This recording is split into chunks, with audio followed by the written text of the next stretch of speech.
But for now, it still stings that I didn't get to fight. But the last thing I will address is, I don't care if it's offensive to you. I will never go back to that country.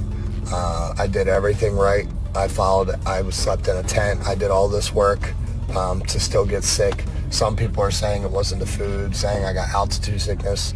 I'm not a fucking geographic fucking, elevation fucking scientist, but I was told as long as I acclimated, which I did for 2 months, slept in a tent and on the fucking floor, I did everything that I could to prepare. And if that's what altitude and elevation is, fuck that country. I will never fight there again. Shithole, not going back. Don't care if that's offensive to you. You're not the one fighting. Suck my balls, literally. Bro, this is so crazy. Like, like, how do you go from, talking about how you got sick due to what he ate or something, and then turning around to like call the whole country a shithole? Bro, what? What the fuck is that? What? Why? Like that escalated quick. That escalated quick. Like, bro, first of all, and he said something funny about you're not the one fighting. Motherfucker, you didn't fight either. Like, what? Yeah, we're not the one fighting. You're not the one fighting. Yo, this Joe Pyfer guy, impressive entry into the UFC. Dana White, viral moments. Be Joe Pyfer. Be like Joe Pyfer, knocking out people. But bro, this guy has always been a crying, whining, freaking biatch. Boom! Headshot! That's what, like, at first I was like, okay, people need to take it easy. I know they started calling him Salty Joe Pyfer, but the man has been living up to that name, honestly speaking. He's always on Ariel Helwani interview crying about how, man, I came from nothing, man. I will say this, like, I don't have any close connections with family whatsoever. Not a single one? Not a single one. I have four sisters, and none of them talk to me. Why is that? And I just think it was such a broken home that everybody points the finger at each other. Man, if you know about my life, man, I had surgery, man. I don't deserve to be here. That's the first surgery, and then they cut all the way on the end, so they opened it back up. So I basically was stuck here. Now this is it. So I have an injury in my shoulder right now. Okay. With a rotator cuff. He's always crying, always whining. Every time about something or the other. And now I'm starting to realize this guy just he's a professional victim. Boom! That is what Joe Pyfer is. He's a professional victim. It's always not his fault. It's always something happening to him. It's always tragic. It's always this. It's always that. Joe Pyfer, the freaking victim. Why would you call the whole country a shithole country? Because you went to the country and got food poisoning and then you had to pull out your fight. Who the fuck told you to eat whatever you ate? Like, I'm so freaking confused. Like, I've been to Mexico. I love Mexico. If you go to Mexico and you can't have fun in Mexico, bro, you're the one who's the problem. But aside from that, like, what?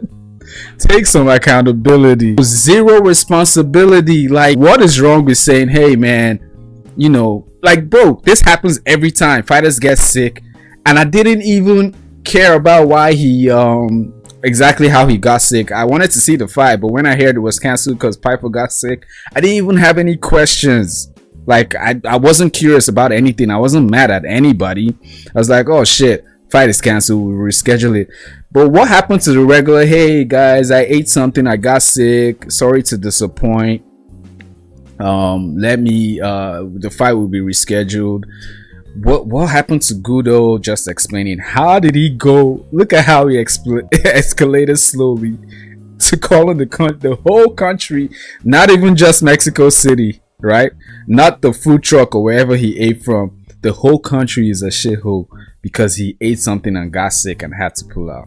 just fucking ridiculous. The guy's a crybaby, man. What the fuck is that? He's just a professional victim, man. And now it makes me doubt him, because he's always crying and whining about how he came from nothing and he struggled and this and that.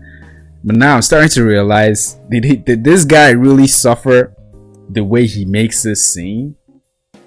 Or is he just a freaking professional victim? He might just be a victim, bro. He's always complaining. I've never seen this guy in an interview and he's like laughing or making jokes. He's always talking about, crying about how, man, fans, they don't appreciate me, man. Yeah, you know, I mean, I'm salty, bro. I feel like a lot of people have thrown shade at my team, so fuck you guys. And there's one fucking nerd out here that does media, and he said I always have a bad attitude, so I would love to smack that dude in his fucking face. The fans were criticizing me because I lost to Jack Hermanson. You freaking lost. You lose, and then fans say you lose. It happens. It's the fight game. Yes, maybe it can be toxic sometimes, but bro, why are you crying that fans are not impressive with your freaking boring ass loss to Jack Hermanson? Because he cried about that too. He complained that he was getting criticized that he lost. Bro, what? Do you even watch this sport that you participate in? Joe Pyfer, bro. Joe Pyfer. Don't someone says don't be Joe Pyfer. James says don't be Joe Pyfer. For real, man. Don't be like this guy, man. No accountability. Nothing. Ready? This shit pisses me off. I hit the fucking machine, the same machine, and I hit it with a 16-ounce glove. For all these nerds out there that don't understand science, I hit it with a 16-ounce glove. That means I didn't even get to hit it as hard as I could because I had a big pad. So I broke the record with a big glove. I broke it 4 or 5 times. I broke it in front of the operations guy. There was a heavyweight from Brazil that was hitting it. Couldn't even come close to it. His coach hit it. Couldn't come close to it. Brendan Allen's coach, Tuco, hit it. Didn't come close to it. And they didn't want to give it to me officially. I don't know why. And then everybody makes this narrative about talking about fucking oiling up Dana's ass and shit. And that his, what the fuck did he say? That it's like Dana White trying to take out Ngannou. They really wanted someone to be the new, oh my god, this guy, he broke the record. He can hit even more than Francis Ngannou. Oh my god. But then losing to freaking Jack Hermanson after that. Where is the knockout? Didn't you hit more powerful than the Civic truck who Francis hits against? All that. Where is that? Imagine freaking focusing on building a stats on a freaking punching machine, and then your next fight you're losing to Jack Hermanson. Boom! Headshot! The priorities, man. The priorities. But yeah, I don't know about this guy, man. Guy pisses me off. Pisses me off so bad. I you know what? It is what it is. It is what it is.